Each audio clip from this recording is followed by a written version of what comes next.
Welcome, my friends, to another edition of the Heritage Wealth Planning YouTube channel. Oh, I got some exciting stuff to share with you this evening. We're going to talk about the JP Morgan report that they do once a year, always in the first quarter. I haven't seen the one for 2017 yet. Let's see, it's page 13. So this is the one they do Guide to the Markets, and they updated the first quarter at the end of every year, 2000. I don't think the one for 2018 is out yet. I'll have to double check. Probably the most fun. This and Vanguard, the two reports, that are most fundamental for me, just for research in terms of what expectations are going forward. Obviously, expectations going forward and actual events on the ground do not. You can't extrapolate the expectations going forward and what's actually going to happen. That'd be silly to do, but it does give you a background to think for the long term trend line, linear projections, and ideas of what you can use in your own investing and in financial planning. Anyway, so I want to start. I'll go over a lot. They got, I don't even know how many pages they have on this thing. It's just fun. It's just fantastic. So I'll go over a couple of pages, in the future. I want to show you the one that I like, one of my favorite ones actually today, right here. It's called Annual Returns and Intra-Year Declines. And every year they do this. In fact, I don't know where my chart is. I have a chart down here someplace that goes back to, I guess this one does go back to 1980.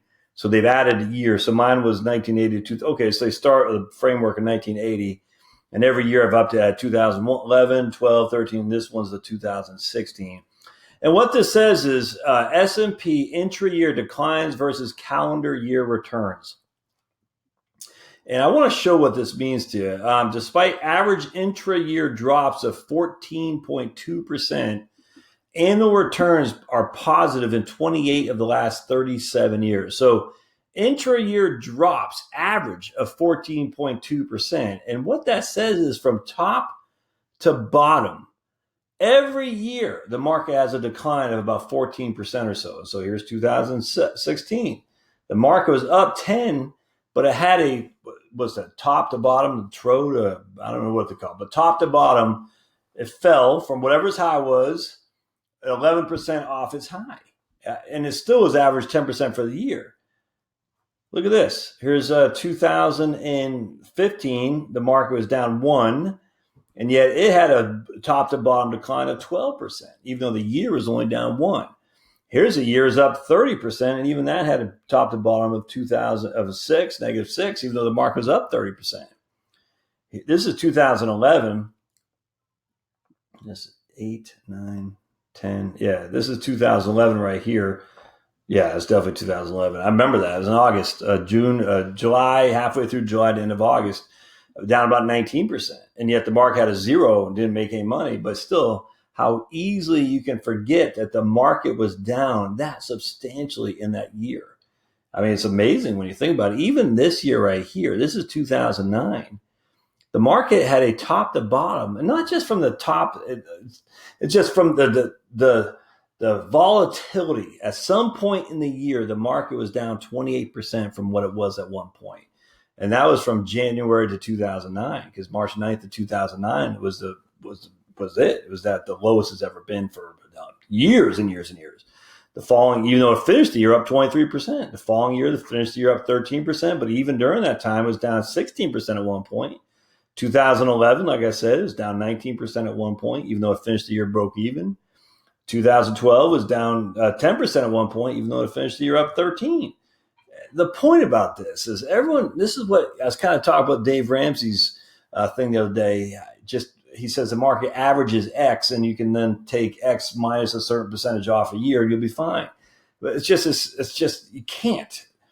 Look at this. So here's the market up 28 of 37 calendar years, but here's what people actually went through. Negative 17, negative 18, negative 17, negative 13, negative 34, even though the market was up 2% for the year. What was that? Probably 87 right there. Negative 20. You can just see it. Even in up years, the market was down 19, 12, 11. So the point is, you can never rest. You can't just rest on the averages, because you're going to go through this on a regular every year, the down market. You have no clue what's going on for the end of the year. So when we're sitting, I'll never forget, 2011, we're sitting there, and I was doing a seminar up in West Point, Highland Falls, New York, and I had a call from a frantic client. get me out, get me out. I said, I'm driving, I can't. You got to call in the office and they'll do it for you. But I said, I don't think you should. We've already been through some pretty significant declines. I'm not saying the market's not going to drop, but we don't know. And his whole thing was, I can't remember what the issue of the time was at that point. It wasn't just him, but I just remember like it was yesterday. And he said, I can't stomach this happening again. And how easy we forget, don't forget October 2007 to March of 2009 was really down here. He said, I just can't handle that. And so he got out. And I mean, again, that's his money, do whatever he wants. But, look what he missed. He missed a 13% up, a 30% up, 11% up, a -1, 10% up. And last year's up, but 30% again. Just because this one thing knocked him out. He couldn't take it anymore. It's too bad because he missed out a lot of growth that he could have got if he just would have stayed in there. Now, hindsight, you don't ever see these red marks. You only see, this is what the market did. And you say, okay, so, we've had, like I said, every, 4 out of 5 years. Is that what it is? Yeah, 4 out of 5 years. If we have 5 consecutive years, 80% of the time they'll be positive. Every year, every third year, the market's negative or something. I can't remember off the top of my head, but something like that. So every 3 years, the market has one negative year or something like that. But if you just look on the average and first of all, you just look at the average, you're going to assume you're getting 10% a year or 10.5% or whatever it is. That's just because the average. It doesn't show any negatives. It doesn't show this right here. It just says we started here and then we ended. We started down here. Where did I go? Well, I got to go way up. Oh, man, it really took me down.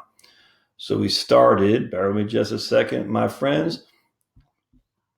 We started with an S&P 500 of 80. Now we're up to an S&P 500 of 20, 200, whatever it is today. And so they say, here's where we started. Here's where we are. And it just goes whoops, up to the northeast. That's what the average return will show, a linear.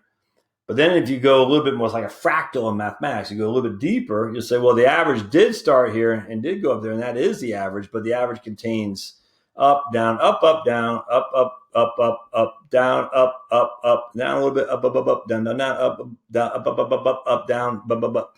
So you see a whole lot more ups than downs. So if you see a linear, you're going, whoops. If you see a more like going a little bit deeper, year by year, you're seeing like that, a little bit more choppy. But then if you see intra years, it goes shoop, shoop, shoop, shoop, shoop, shoop, and it's still going up. But that's that's fractals right there. Again, fractals is diving deeper than from the the bird's eye view, a little bit deeper and then a little bit deeper though. So bird's eye view, Google Maps, and then on the ground, boots on the ground.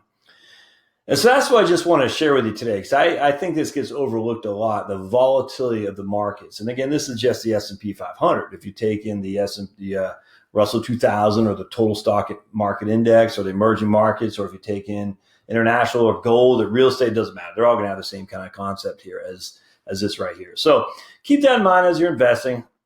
If you're in the stock market is the S&P 500 is the proxy, you're going to get any single year a down climb. A down market. There's nothing you can do about it. Just remember that. You're going to get any single year the market's going to fall, and fall big, fall painful, violently, and quickly. And you'll be taken off guard. No one predicts any of this stuff, by the way. All these active managers, oh, no, they don't predict anything. I just ask them, what did you predict here? Market's up 27% for the whole year, and at one point it's down 19. What was your prediction? No one's going to say that they predicted that. It just doesn't happen. So remember, as you're investing, if you're going to invest for growth, i.e. in the equity market, the stock market, you've got to be content on the downs on each year. If you can't be content on it, you shouldn't be in there, frankly, because what's going to happen is you're going to sell. When it's down 19%, you just lost a fifth of your total capital. And if you just would have hung on there, you would have been up, big time. You would have missed probably not maybe a doubling of your money over 5 years. I don't know, but it would have been pretty doggone close. So don't do that. Hope this helps you. Again, don't forget to thumbs up. Don't forget to subscribe down there. Comments are always welcome for sure. We'll see you next time on the Heritage Wealth Planning YouTube channel. Thanks, guys.